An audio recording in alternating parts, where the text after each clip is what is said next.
name is Gabriel Antar from SMPP 21. Fitness program is a structured plan to improve physical health. It typically includes exercises for strength, cardio, flexibility, and sometimes diet. The goal is to enhance overall fitness, increase strength, and improve endurance. These are the benefits of exercise.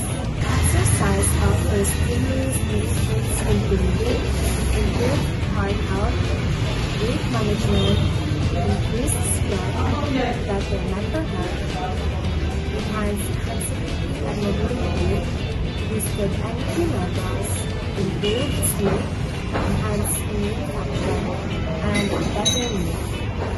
So in overall, regular exercise contributes to a healthier, more balanced lifestyle.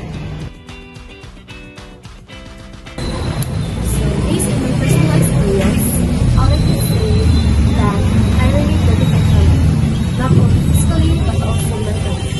Also, to be honest, in the process of doing PE1 and PE2, it was hard at first, but in the long run, I enjoyed it.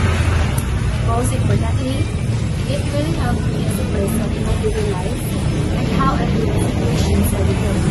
It somewhat helped me find a use in my to have brightness, or should I say full of positivities, knowing that I did something good in a day. Like, it helped me realize things in a brighter way. Lastly, by ending my statement, I would like to take this opportunity to somehow help individuals realize and think that exercise is a really good thing that would help your body and mind. Energize is not hard at all. Just begin with small steps to do anything that will always keep you motivated. Enjoy the process and enjoy living life to the fullest. That will be all, and thank you for watching. See you in the next episode. Bye!